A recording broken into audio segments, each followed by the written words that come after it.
Well, welcome back. Thank you for coming indoors today to come back to class and walk in the footsteps of Eleazar, Wheelock, and Samson Occom. We're fortunate enough to have Professor Colin Calloway providing us with this wonderful lecture, which is a reprise of one he has done earlier this year.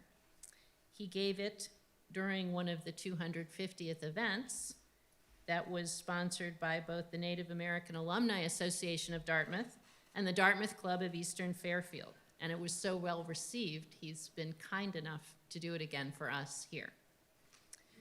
Professor Colin Calloway is the John Kimball Jr. 1943 Professor of History and Professor of Native American Studies. He received his PhD from the University of Leeds in England in 1978. After moving to the US, he taught high school in Springfield, Vermont, served for 2 years as Associate Director and Editor of the Darcy McNichol Center for the History of the American Indian at the Newberry Library in Chicago, and taught for 7 years at the University of Wyoming. He's been associated with Dartmouth since 1990, when he first came as a visiting professor. He became a permanent member of the faculty in 1995 and heads the Native American Studies program. Join me in welcoming Professor Colin Calloway. Thank you, sir.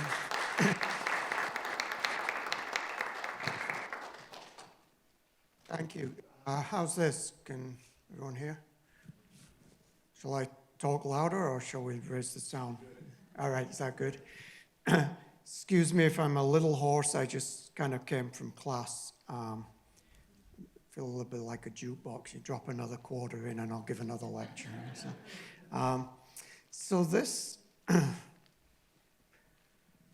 wrote this book, and I've written quite a few books, but this, I always say, this is the only book I've written that I never wanted to write.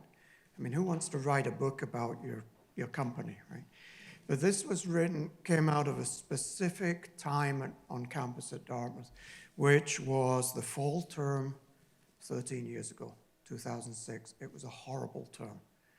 There was just one incident after another that seemed to be directed against Native students, that seemed to be disrespectful of Native people, et cetera, et cetera. And I think the administration was kind of handcuffed, freedom of speech and all of that.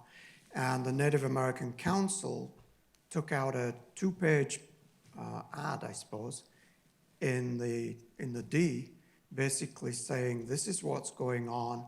It only takes for good men to not do something for evil to triumph. Words to live by, I suppose, these days. And if your name begins with C, you always come close in the alphabet. So I was the only non-native that signed it. Plus, I was the chair of the program. So President Wright and I spent a lot of time talking. And at one point, he said, the problem is that people just don't appreciate the Native American history of Dartmouth. Somebody needs to write that history, right? So we're both historians, but he's looking at me, and he's the president, and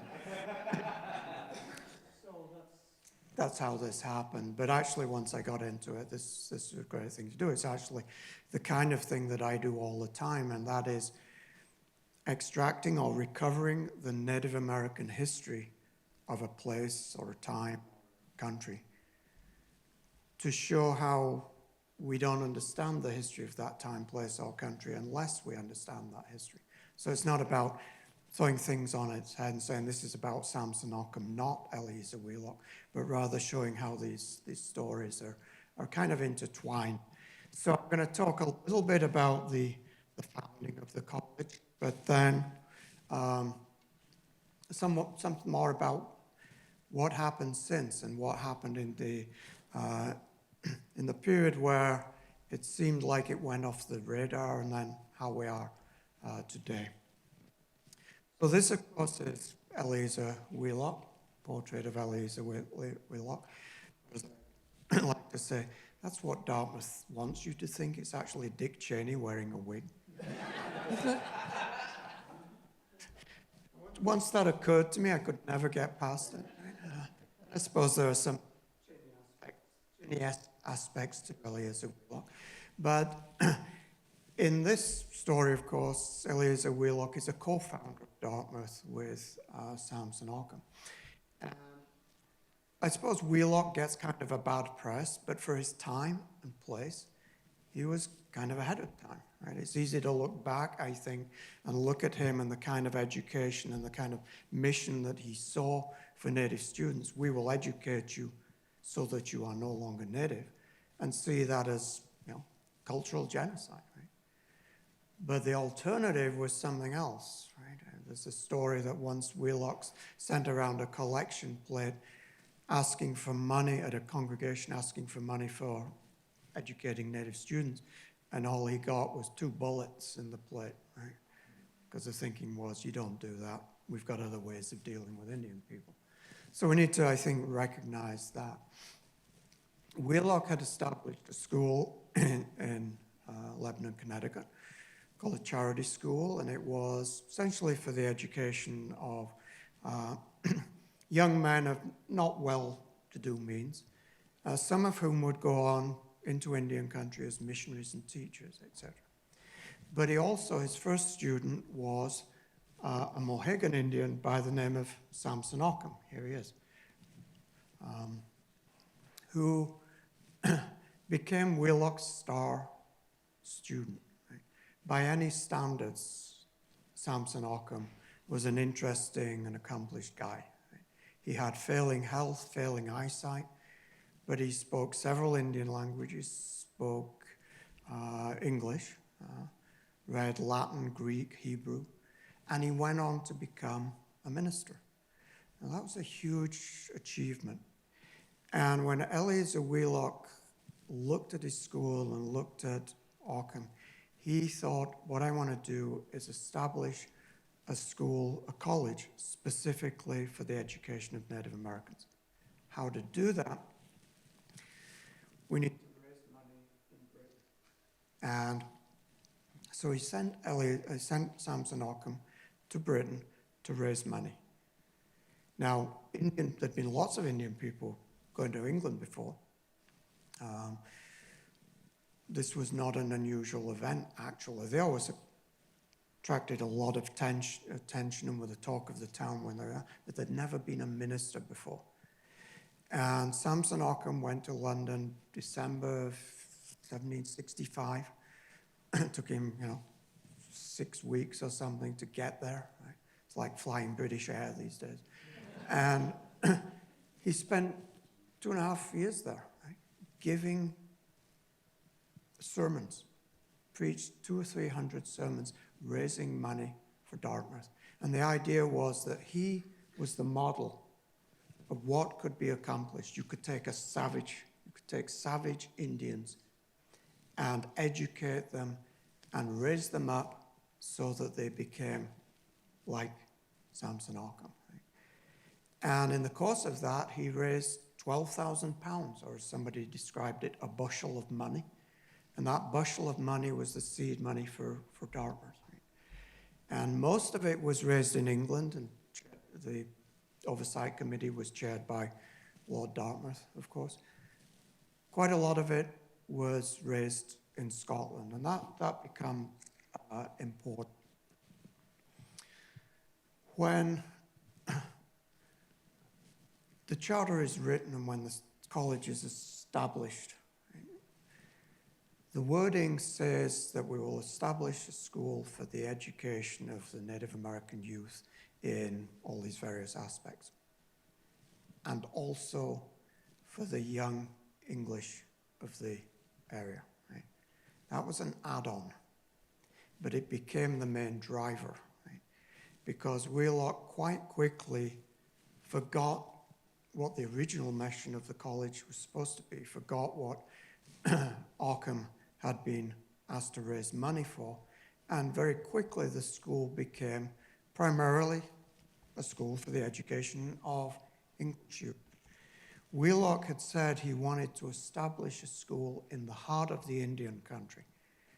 And that's a little difficult, I think, for us to get right now, today, to think of this as Indian country. This is the Abenaki homeland, of course. But in the 1760s, that wasn't so far removed, right? The war against the French and their English and their Indian allies just ended in sort of 1763. In the middle of the 18th century, this was kind of the northern edge of the English frontier. Beyond here lay dragons, or more accurately, Jesuits, same thing, right?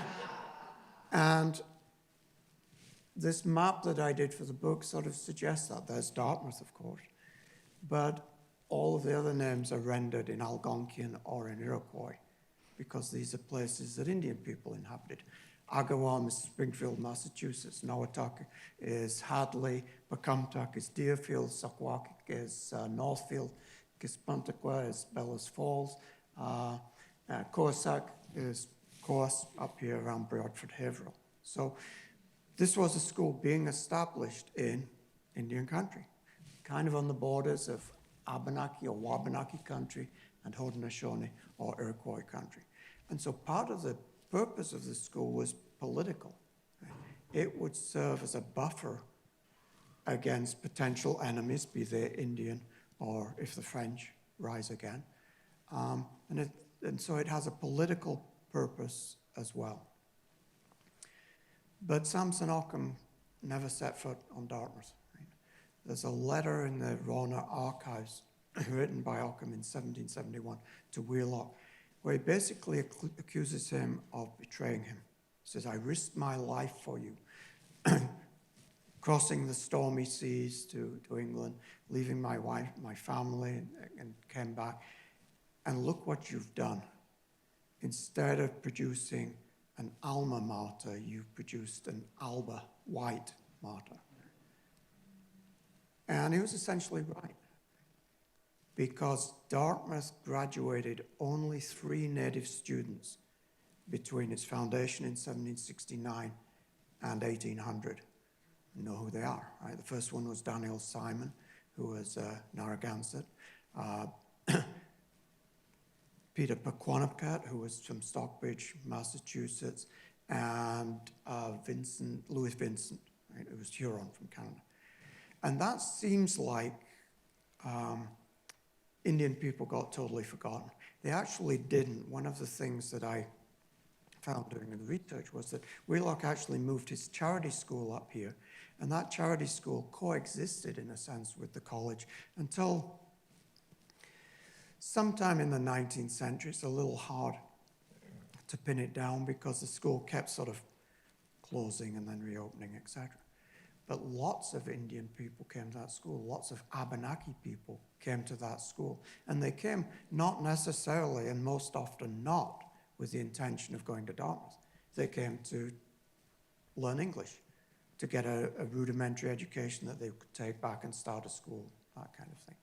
Nonetheless, the college deviated from what was ostensibly its original mission. And Samson Occom called Wheelock on it. Right? He spent the money, building the first Dartmouth Hall, for instance.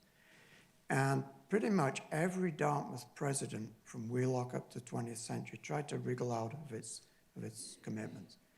And what kept Dartmouth in the Indian business, I believe, and perhaps it's personal prejudice, is the Scots, right? Part largely Scottish, right? The English committee kind of let Wheelock do what he wanted, right? So we'd build a classroom, endow a professorship. If an Indian student happens to be in class, then they're getting the benefit of that, right? The Scots, believe it or not, held on to their money a little more tightly and said, no, you don't.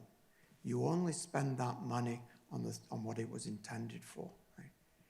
And so what that meant, this was great for a historian, and I never realized it, was that Dartmouth had to document every penny of the Scots' money that it spent to show that it was spent on Indian students. And that meant that the financial records over in Rona Library were great for me, because I found Indian students there that weren't on any of the lists of Indian students having been here, right?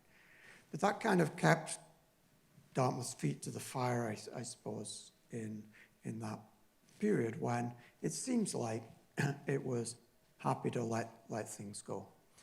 The students who came here changed in character over time. Right?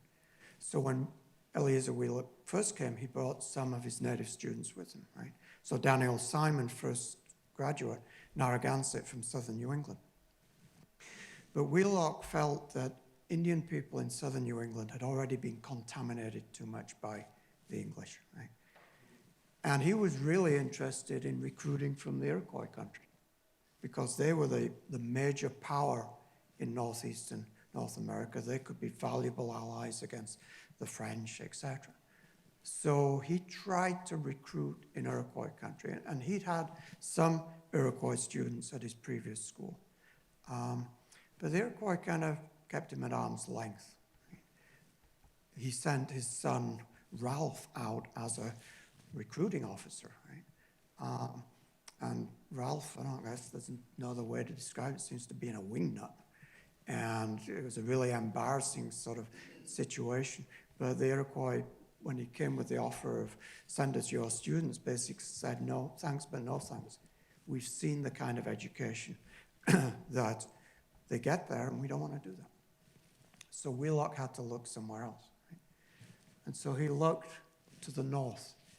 He looked to a place like Odenak, which is the Abenaki community at St. Francis, and Ganawaki or Caughnawaga. Those communities had actually been established in the course of the 17th century when refugee Indians being pushed out of New England had gone north. Right? In the rest of the country, right, expansion goes east to west. In New England, it goes south to north. Right? And as English settlement pushed up the Connecticut Valley, and you can see it driving around here. Look at the dates on the town charters when you drive into these little towns when they're founded, 1759, 1761, 1763. As those towns are established on Indian land and where Indian villages had been, Indian people are pushed north and they make their way up to these communities on the St. Lawrence. And then from there, very often, during the French and Indian Wars, they raided back down into this area of the country and very often took captives. Right? So in lots of ways, they were coming home. In some cases, they were taking captive people who they knew, right? And not taking captive other people they knew, if you know what I mean. Right? Wheelock understood that history. And so when he looked at those communities, he said, they're heavily intermarried. They take so many white captives, adopted them, and those people had become Abenaki or Mohawk, married into the community, had children, that there was a lot of what Wheelock called white blood in those communities.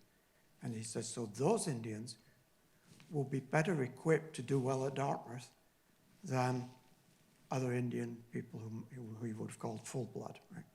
It's an interesting way of looking at things. But so the bulk of his recruiting was actually done in those Abenaki communities. And at that period, about the time of the American Revolution and after, a lot of Abenaki people came here, including the sons and nephew of an Abenaki chief called Joseph Louis Gill, who was about as Indian as I am.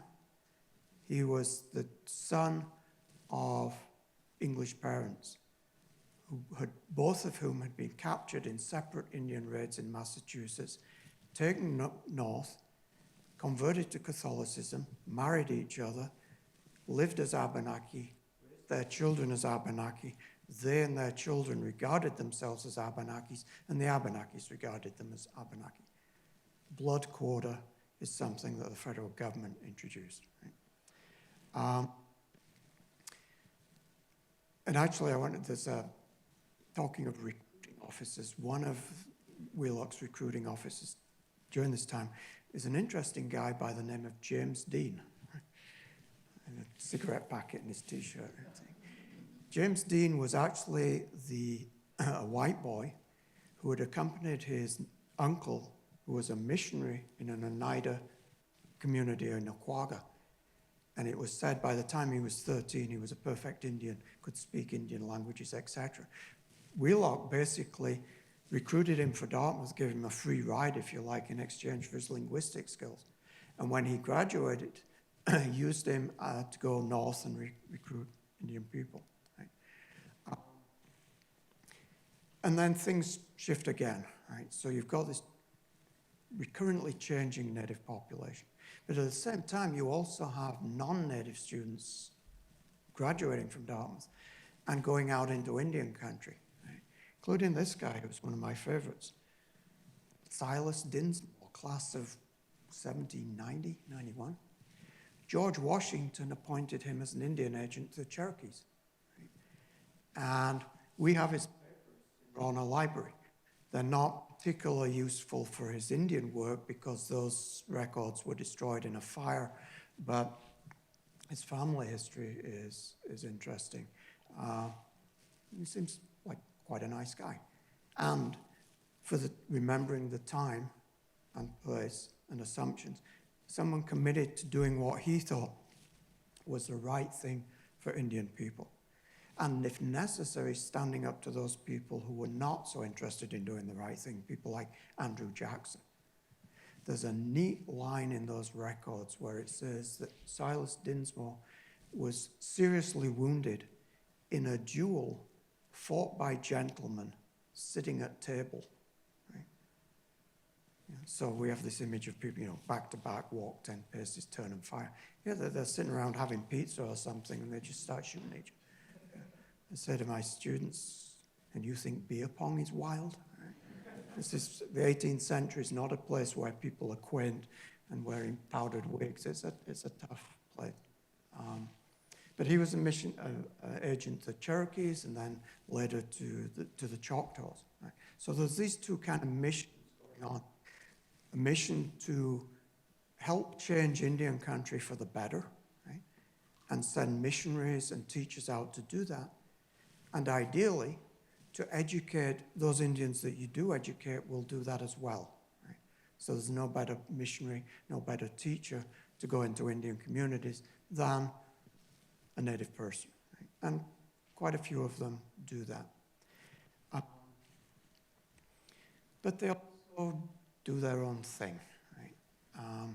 And by the 1830s and 40s,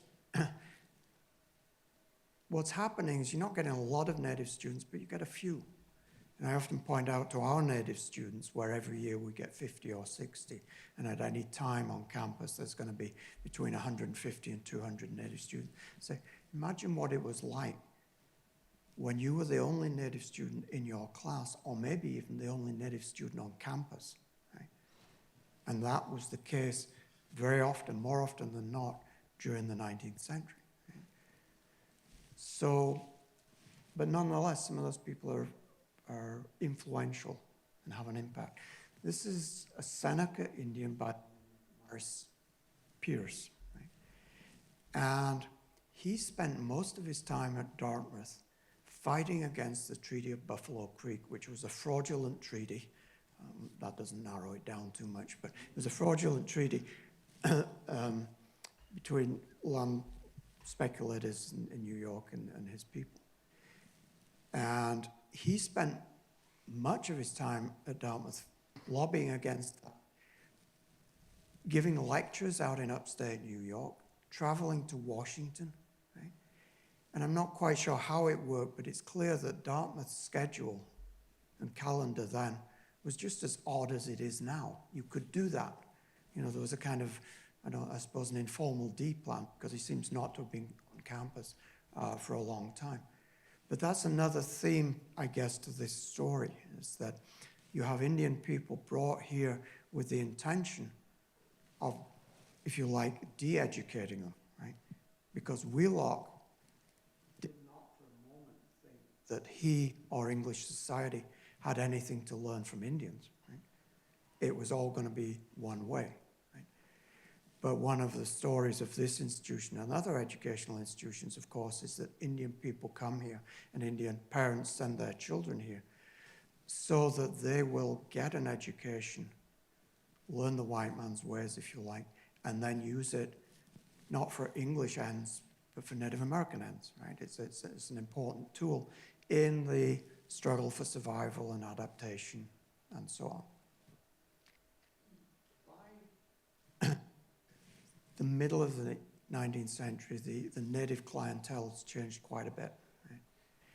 And the Indian students who are coming here are now coming much better prepared. Right? This is a guy by the name of Peter Folsom, right, who came in the 1840s, Choctaw. So when the United States is created, one of the questions that the founding fathers and the government face is what to do with Indian people. What will be their place in this new society? Will there be a place? And Washington and Jefferson said, yeah, there will. What you have to do is become civilized, live like us, and you can live with us. So you become settled farmers practicing American-style agriculture.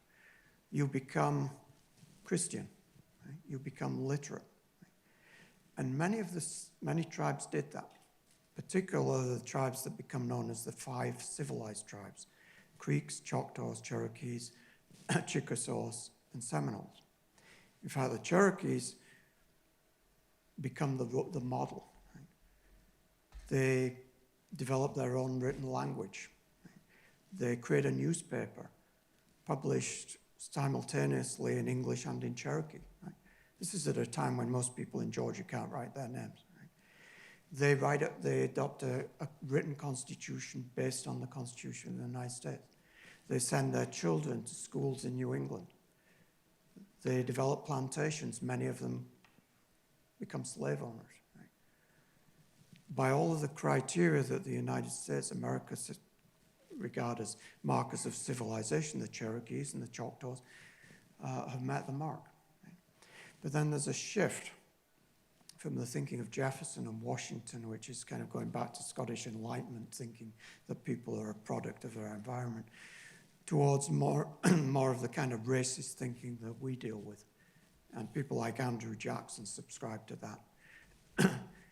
They may have a written language, they may be Christian, they may be doing all the same things that we do, but they are always and forever Indian, right? And there is no place for them because white Americans need their land. And so in 1830, the United States answered that question. Was there a place for Indian people in the United States? The answer was no, and it was in the form of the Indian Removal Act, which authorized the president to make treaties with the tribes and move everybody out of the east and western Mississippi. And in the course of 10, 20 years, somewhere between 70 and 100,000 Indian people were basically forced west. Today we'd call it ethnic cleansing. Right? And not everybody went, but most people went. But for people like the Choctaws and the Cherokees, that removal meant a transplanting of institutions that they'd already developed.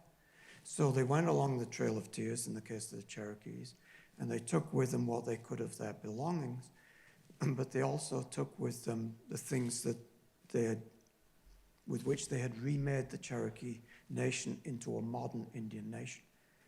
And that included their schools. Right? So Cherokees and Choctaws, when they get to what is now Oklahoma and Arkansas, reestablish their schools. Right? And some of those schools are co-educational, and some of those schools are free schools. Right? And I think they're not the first free schools in the United States, but they're among the first. And they're certainly the first co-educational schools. Right?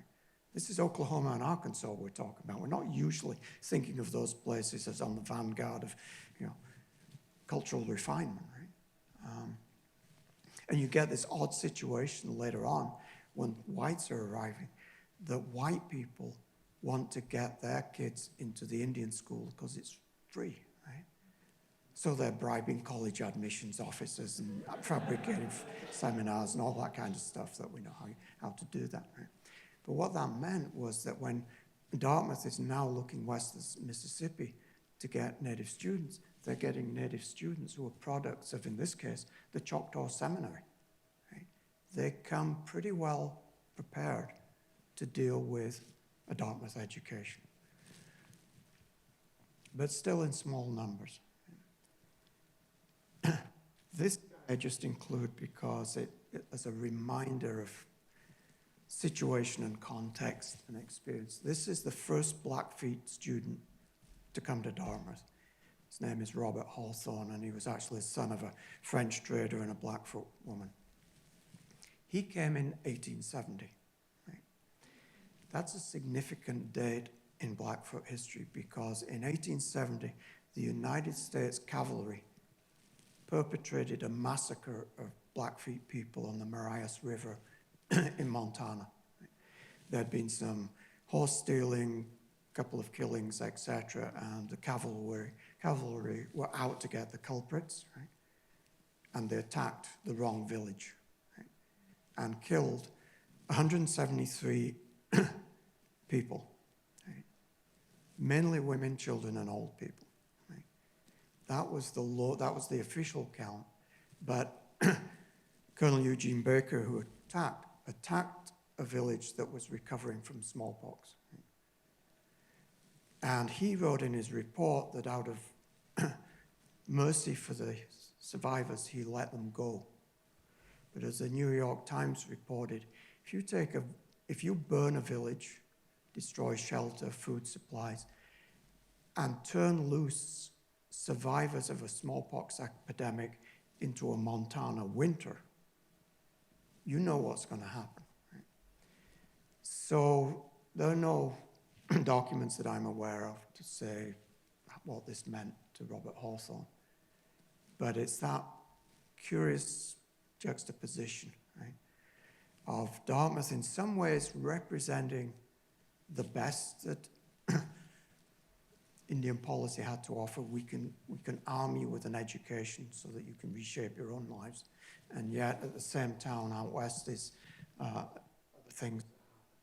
You see the same thing with Charles Eastman, who's perhaps Dartmouth's most famous native alum, at least up until recent times. He was a Mdewakanton Sioux from Minnesota, North Dakota area. Came here in 1882. It was a sort of incremental arrival because he got to Dartmouth and said, it's not really cut out for it yet, so I think they sent him down to, in the name, not Mount, the one down in Plainfield, that school. And that often happened. Native students who came here often were sent to prep school, Thetford Academy, Northfield, Mount Herman, etc. Wheelock, Charles Eastman did that.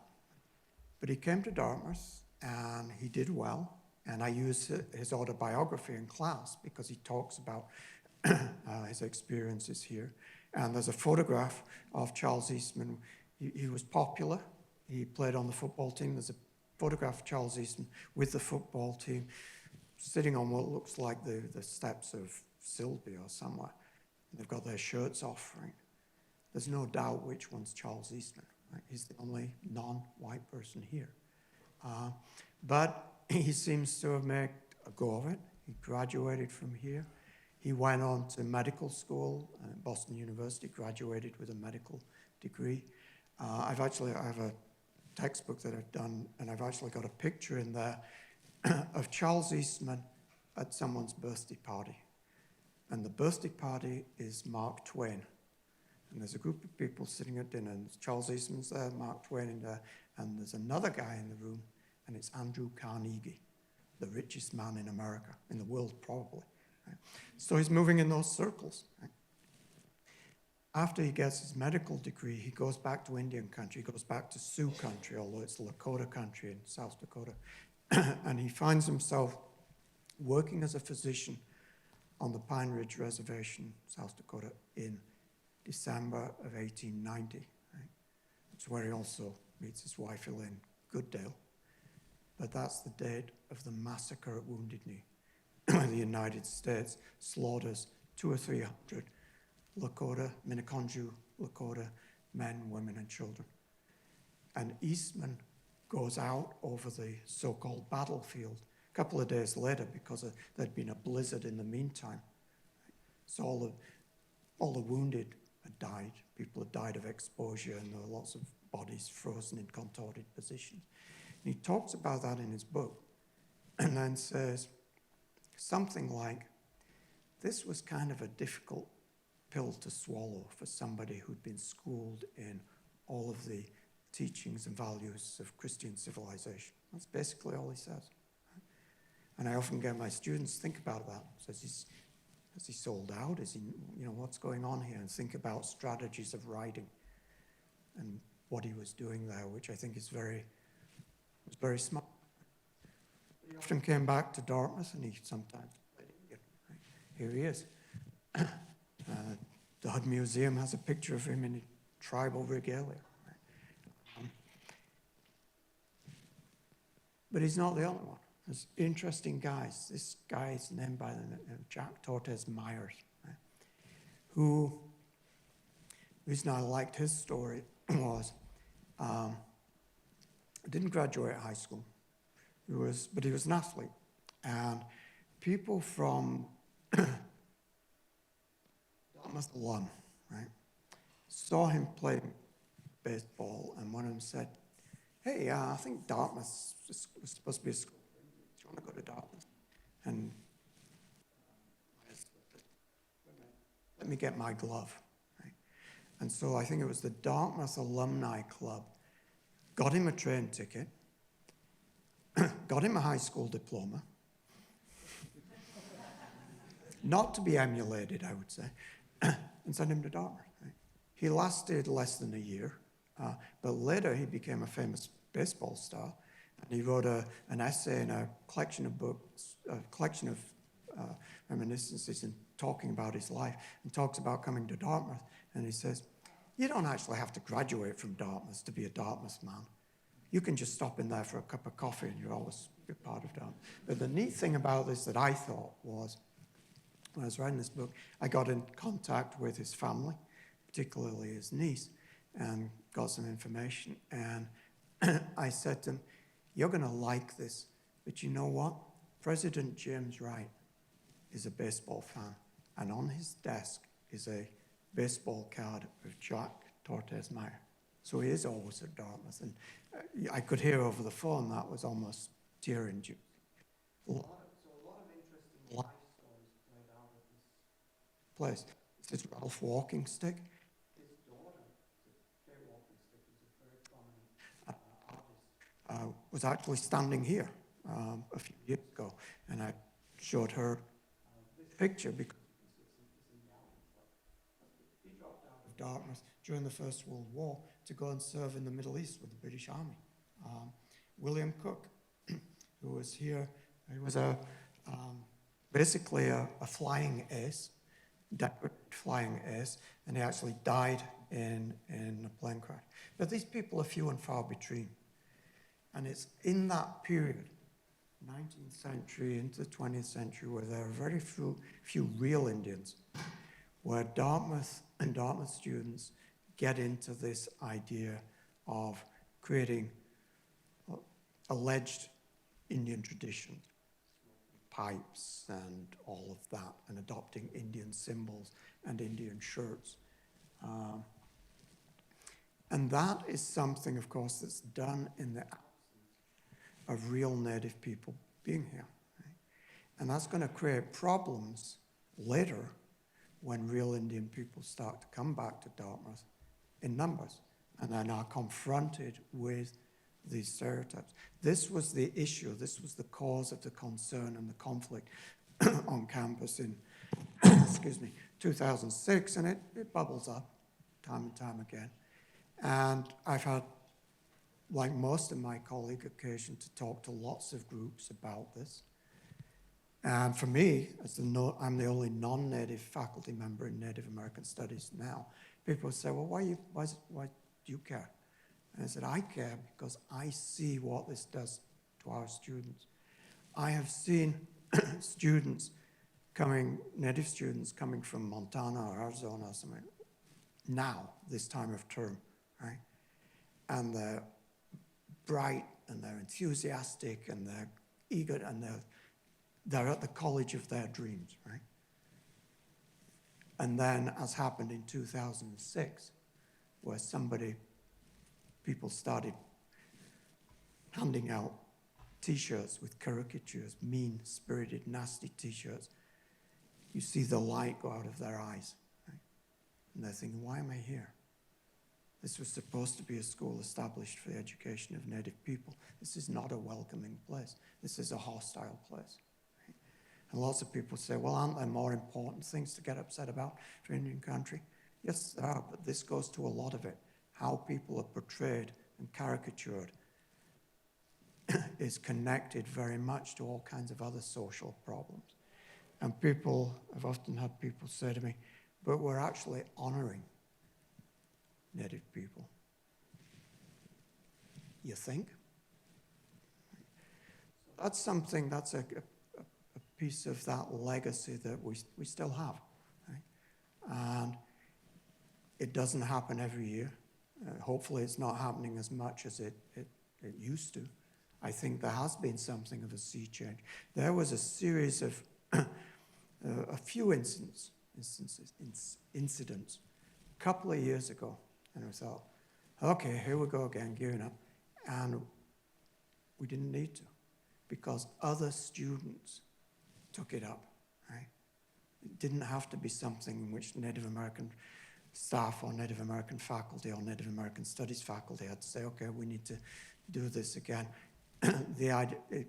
Other people realized this just reflects badly on all of us, and this is not who we are as a place. But it's part of that interesting and somewhat troubled history, right? And that's, a point that I made when I was writing this book. Dartmouth's not unique. In many ways, Dartmouth's relations with Indian people mirror or parallel relations with Indian people in this country. Right? And so it's not really coincidental, I think, that President John Kemeny recommits Dartmouth to its original mission in 1970. The same year, the President Richard Nixon announces a major change in United States Indian policy. Now, Richard Nixon's not necessarily a guy we might normally think of as a good guy, but in Indian history, he's kind of up there. I mean, okay, there's not much competition, but it's not as significant. This person, show you though, never went to Dartmouth, but I've quoted him time and time again. This is Luther Standing Bear. He was a Lakota Indian, Brule Sioux, who went to Carlisle School, which was the big flagship boarding school established in disused barracks at Carlisle, Pennsylvania. And that became the model for boarding schools all over the country. It opened in 1879, and for a couple of generations, well into the 20th century, United States Indian policy was like Eleazar Wheelock's educational policy on steroids. Right? We will take Indian students from their homes, from their families, ship them, if necessary, thousands of miles away, educate them in our own schools, and that will mean stopping them speaking their native language, if necessary, beating the language out of them so that they only speak English, cutting their hair, making them dress, act, think like white Americans. And this we will be being cruel to be kind. Right? We cannot let them go home. We cannot let them have contact with their parents. We cannot let those letters coming saying, can my daughter come home because the grandmother is dying? We cannot let her see that, because all of that will interfere with the good and essential work of educating these children away from and out of their Indian heritage. And we're doing that because we must, because unless we do that, these kids are doomed. The only chance they have to survive in the modern world is to do that. And that obviously created a legacy of brutality and suffering and all kinds of things that Native communities are still dealing with. This guy, Luther Standing Bear, was reputedly the first Indian student through the gates of Carlisle. And he writes about what that was like. But it's strangely, we might think, kind of gentle. He doesn't rant against white America. He doesn't rant against United States Indian policy. He says one of the things he remembers about boarding school, the worst was the itchy red underwear that he had to wear. Right? But there's a very and later on he becomes a writer. He's in some very bad Hollywood movies, B-movies. But in one of his passages of writing, and I didn't read the whole thing, but essentially what he says is, he looks back on the time of Carlisle and he's not angry and bitter about it. He just sees it as a wasted opportunity. He says, we went there and we learned by rote to learn the values and the things that Anglo-American society valued and had. Our ways of thinking and knowing, our histories, which were preserved in songs and stories and handed down over thousands of years from cultures who've been on this continent for generations, were ignored. And he says, what a missed opportunity there was to have brought together both of those traditions of learning. And he said, if we'd done that, what a school could have been established. That would have been a truly American school. And I often think we could say the same thing about Dartmouth. Right? Wheelock never saw that. And hopefully we're closer to that now. The first 3 years, as I said, Dartmouth graduated. 3 native students graduated from Dartmouth. Since President Kennedy recommitted Dartmouth to its original mission, Dartmouth has graduated, several of us were talking at the commencement in June. We think it's probably now close to 1,100, right? From every tribe, from Ab. Right? And some of those people, many of those people go up to do remarkable things. So there's actually another level of Dartmouth in Native America, in Indian country today, which is our graduates, which are our students, who've been people in the administration, people gone back working in their own tribes. Louise Erdrich, right? Nationally recognized author. Oops.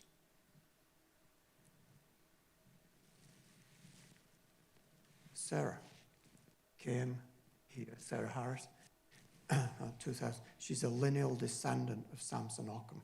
Right? She worked in the Obama administration, and now she's back on the tribal council at Mohegan. This is one of my favorite pictures ever. Group of Navajo students that I had who graduated, I think this was 2004. All Navajos, right? Graduating traditional Navajo. And Jonathea So, kicking a leg, right? Who later became Miss Navajo, right? And to call Miss Navajo, you need to be immersed in Navajo culture. You need to be able to speak Navajo. You need to butcher a sheep, right? Good example of that merging educations and traditions that Luther Standing Bear was talking about. At commencement now, Kim's commencement where the drum played, but at commencement now, and we've been doing this for several years, a native student delivers a brief address talking about the history of Dartmouth, that this was a school originally established as a school for Indian people, and at this year's commencement, right, honorary degree for this young lady. It was in the very first class, I think, that I taught at Dartmouth, and is now on the board of trustees, which is a big step forward for Dartmouth, right? That a school founded with a mission of educating Indian people finally has an Indian Native representation on the Board of Trustees. So it's a long history, 250 years, but it's not very long compared with the length of human occupation of this. But it's a history of kind of ups and downs, 3 steps forward, etc. Native American education, Native American studies at Dartmouth is held up as a sort of model, I think. We're one of the best in the country. But there's been a lot of missteps and still lots of work to do. And Native students here still face challenges. They're a long way from home very often, and they're very often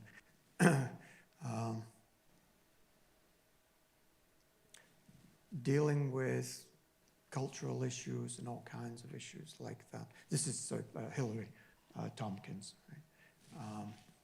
Lovely lady, as I said when we found this picture. I said, that's the only time I've seen her not smiling. Right? Yeah. Stoic Indians, forget it. Right? That's a 90. Yeah. She's That's right. So when I first came here as a visitor from University of Wyoming in winter of 90, and she was in that class, right? Which is one of those things that shocks you. I remember when Jody Archambault, who was in the same class, was appointed by President Obama, and seeing that news release, thinking, how on earth did Jody get to be 45 or something like that? You know, yeah, a lot of my colleague Bruce Dutu, when he's given talks about the Indian symbol and all of that, and said, if you're really serious about wanting to honor Dartmouth's Native history and Dartmouth's Native students, use these stories, right? These are real people doing amazing things, not some warped fantasy that, you know, had no place in the first place and now is just hurtful. So this is a place with an interesting history. It makes it actually, for me, the best job in the world, because being able to teach and do Native American history in this place with Native students, but also with this Native history is continually enriching. And the neat thing about Dartmouth, one of the neat things about Dartmouth, when I taught Native American history at the University of Wyoming, I always had Native students, and they were almost all from the Wind River Reservation, right? So they were Northern Arapaho, Eastern Shoshone. And I could look at my class list and just by family names know who I was getting. At Dartmouth, they have Indian Native American kids in every class, and you don't know where they're from because they're from all over the place. And that's continually kind of innovating, right? I'd be banging on about something, you know, allotment and so. Professor Calloway, I don't think that's how it worked in my reservation, you know. Good reminders of that sort of diversity. So it really is, in many ways, a special place to do this. But I think we're constantly under the challenge of having to make this a special place for Native students because we're not there yet, although we are getting there. As I was talking, I was thinking about the time when I was actually, I was no longer, I was back at the University of Wyoming, but now I was being interviewed as a real person to come for a real job, and talking with President Wright. And he said something about Dartmouth having the best Native American studies program in the country. And nobody could accuse me of being quick. I said, yeah, I've heard that, Jim, but I've never heard it anywhere but Dartmouth. Right? But I got the job, so. You know. So thank you. I'm happy to take questions.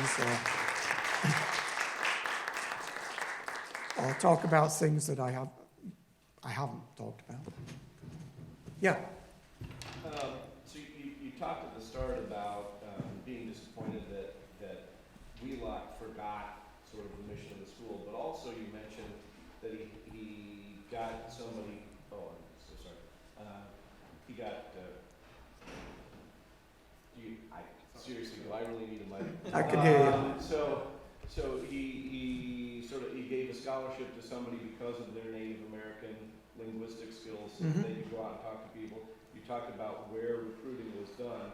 How much do you feel it was Wheelock forgetting versus Wheelock not having any success when he went to Native American tribes and said, we would like to completely change your children into Europeans. Yeah. I think it's both, but I actually think it's prompted mainly by the latter. I think what happened, it wasn't so much that he, even though Occom's letter to him is only a couple of years after Dartmouth's founding, I think what happens with Wheelock is, and he actually says this somewhere, this is actually too hard, right? It's too much, it's too difficult. And I think in part what's getting to him is what you're talking about, is there's that assumption that, I mean, who wouldn't want civilization, right? Who wouldn't want American civilization? And when people say, well, no, actually, we actually think our civilization's better. That's kind of has a chilling effect. But I think it really is, as much as anything else, that he finds that this is just too much work, and we can still, in a sense, honor our mission by educating young white people, guys, country.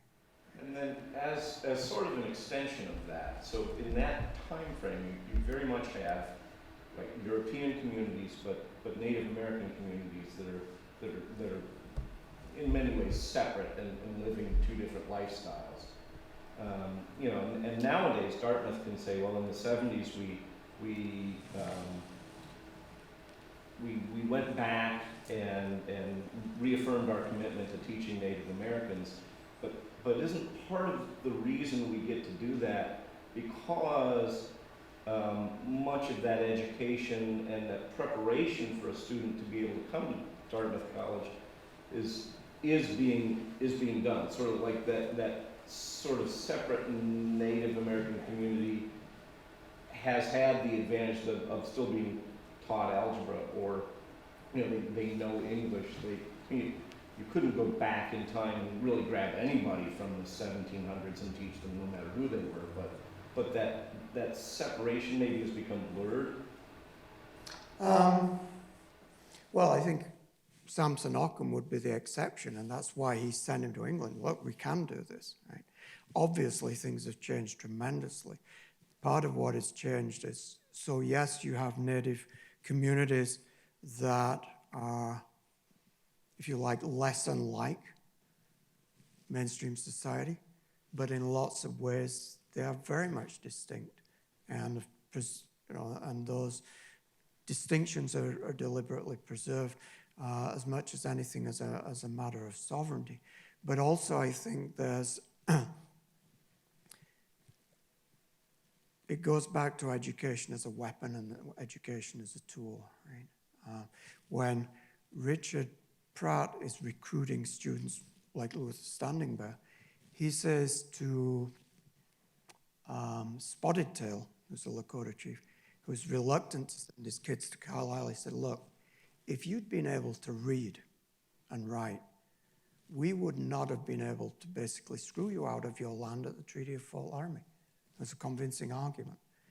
And Crow Chief Plentycoo said, without the white man's education, we will always be his fools. With it, we will be his equals, right?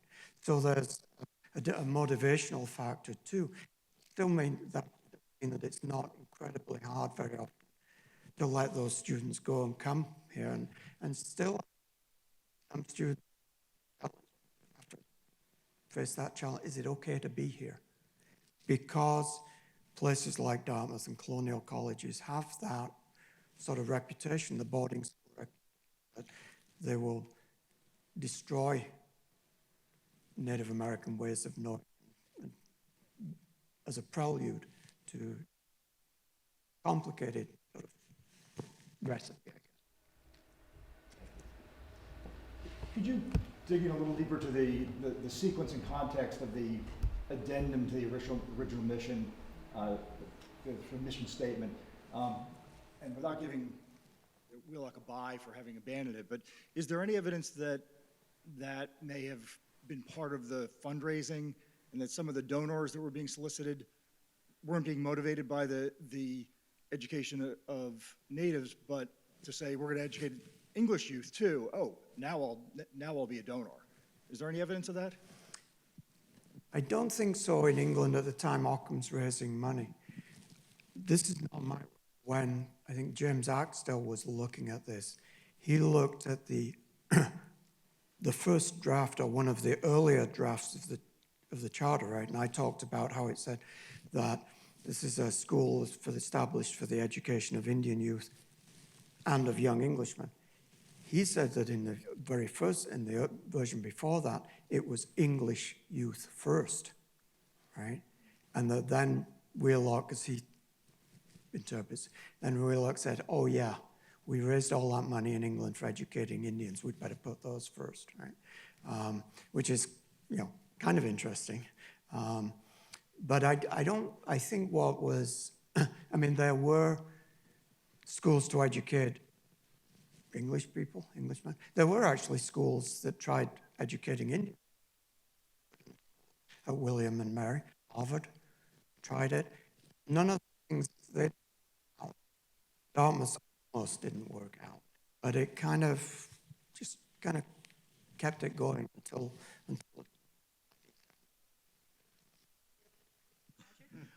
Was there ever anything in the original charter, because we heard rumors about being free tuition for Indians, because obviously they wouldn't be able to pay for it when they started it?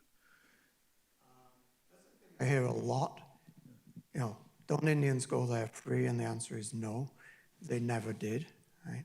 Of course, Dartmouth needs blind admission, and some native students are coming from places where, that's obviously an issue, but it was never, at least as I understand, it was never intended to do that. Of course, there were, it was understood that a lot of native people would need that. I don't think it's in there, it's not in there that I've seen. I'm wondering if you could fill in any of the backstory about the rededication of the college to its founding mission, because that was going on around the same time, for example, as coeducation. And John Hennessy took the deanship at Tuck on condition that the Tuck School could become coeducational, which it did several years ahead of the college. John Kemeny at the time was concerned that he didn't have the votes on the Board of Trustees to get coeducation. Do you know any of the dynamic of the discussion that went on to that rededication? Not internally to Dartmouth, but in terms of what's happening in the country, of course, right? You've got, this is a time of tremendous social and political upheaval in the country, and it's the civil rights movement, the Black Power movement, the Red Power movement, Native American activism. Those are the kind of things that prompt, I think, both Kemeny and Nixon to rethink things. And the fact that this happens, about the time of coeducation, this is a radical change for Dartmouth. And there's an interesting article that was written, and I think it was written like in 1977. I think it was Cal Trillin in the New Yorker. He was talking about the Dartmouth Indian symbol. And I think it's something like, the symbol is a symbol, right? And he said that for many Dartmouth guys, the Indian symbol and holding on to that represents the Dartmouth that they knew and loved. And they're feeling kind of at sea with all of these changes that are happening, right? Because the place that they loved and which was a formative influence in that is now looking very different. And so when you try and take this Indian symbol away from them, that sort of illustrates what it's all about. So it's not, and I would interpret that, it's not that they're intending to be disrespectful or something, but that symbol means something for them, different to them than it does to other people. And in the course of writing this book, one of the people I talked with was, and he's now on the Native American Visiting Committee, was a football player. So when I was here, I was proud of that Dartmouth Indian jersey, right? But yeah, those internal dynamics, I don't know, but I've been on enough committees that I can only imagine. I read in a book in the last couple of years that Hanover was not the first choice. Right. That he was looking at upstate New York, and that fell through for some reason. Can you just elaborate on that history? Yeah, because when you get a college charter, you're going to get land, and Wheelock was looking at other places. And one place that he was really interested in was the Upper Susquehanna Valley, where I suspect it's a little more fertile than here, where you just produce rocks. And in fact, at the Treaty of Fort Stanwix in 1768, which is a huge treaty between the British and the Iroquois, Sir William Johnson's British, Wheelock sends a couple of emissaries to be there because, like at any treaty, you've got the people making the treaty, that's the British government, and in this case, the Iroquois, and lots of hangers-on, traders who want to benefit from it, people who want a side deal, etc. And these two delegates or representatives for Wheelock were there hoping to get land there for a colony, because that would have been in the heart of Indian country, and that would have been much better. By then it was too late, however, because Wheelock had already had a falling out with Sir William Johnson, right? And it was largely religion. He was Church of England, Wheelock was Presbyterian Congregationalist, etc. But yeah, he wasn't committed to Hanover, New Hampshire from the get-go. This, which choice it was. If it'd been early admission, he'd have gone with the Susquehanna. Yeah, someone here. So I was surprised reading an early history of Dartmouth written locally that Wheelock School in Connecticut was co-ed. Yeah. Isn't that So talk about when the charter was it written for youth or for young men? It says youth, and it uses the term youth and young men, but that's a real interest, so Dartmouth, so Eleazar Wheelock, this probably the quintessential dead white guy, right? The deadest white guy you can imagine, was co-educational 200 years before Dartmouth, right? He had native women, young women at his school in Connecticut. Was that school younger? They tended to be young. And you mentioned he continued to have the charity school here. Did it continue to be coeducational while Dartmouth existed? That's a good question. And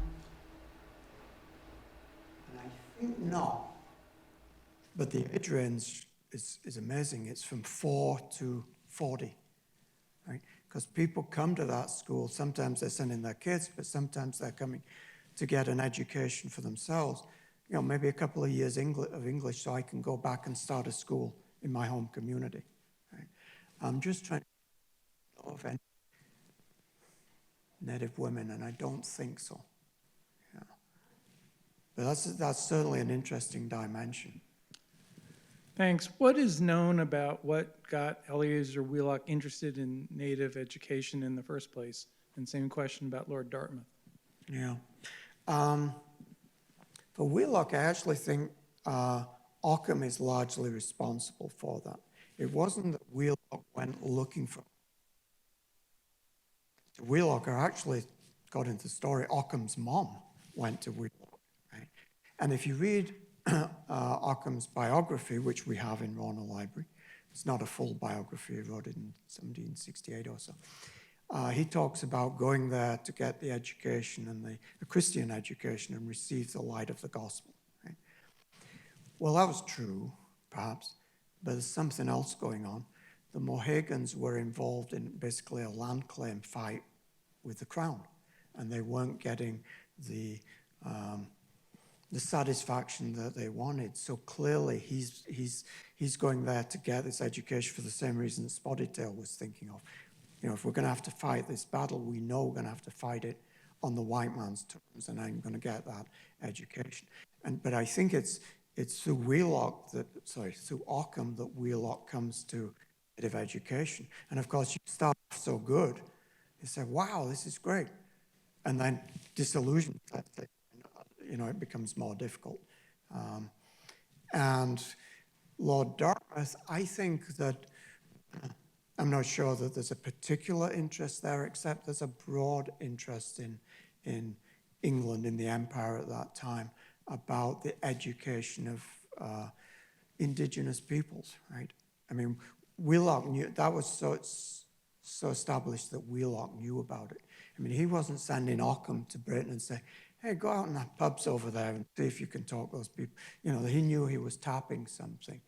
And part of what he was tapping was an established history of Native people going there, but this interest in Native America, but also the beginnings of, I suppose, what we'd call is this sort of almost imperial guilt, right? That what are we going to give Native people in return for what we're taking from them? But it's, you know, those schools are here in this country too. I mean, there's one over relatively later over in, I forget the name of the place in Connecticut, where it was a school for the education of indigenous youth, not just in North America, but from around the world. So some of those Cherokee sons, young men, came to that place, right? And then it was actually closed down because of the furor that happened when two of those Cherokee guys, John Ridge and Elias Boudinot, fell in love with white girls and married them, right? So liberal New England, which was wanted to do the right thing for Indians, was okay up until the point where you're not going to come here and marry our daughters, right? And that actually closed the school down. So I think there is this prevailing sentiment that, and the money that they raise is, you know, lots of it is from people like Lord Dartmouth and well-placed people, but lots of it is people in, you know, working people going to church, listening to sermons, and giving pennies and shillings, right? And I think that was the power of this message. One more. Yeah. Follow up on exactly the topic you were just speaking of. To what extent is the motivating force for the English that you're describing there education in a broad, what we would today call progressive sense of educating the Native youth, and to what extent is this strictly religious conversion? Mm-hmm. And I wouldn't necessarily separate the two. Yeah. I think one certainly is the other. They view conversion as improving their and of course if you think of it in terms of, as I described, the motivation of boarding school teachers, right? We're going to save Indian people. Then I was talking about saving them, giving them a chance to actually literally survive. But of course in the 18th century, people like Wheelock and people giving money in England, they're saving them in another way, and that is salvation. Because without this, if you're not Christian, you know, you're in big trouble, right? There is no future for you. And that of course, is powerful. And that's a very strong component of that sentiment, both here and in England. Thanks, awesome. Thanks very much. Well, Appreciate thank you it. so much, Colin. And so we welcome you to go on tours, find out lots of information, and we will see you in the grand opening at 4 o'clock.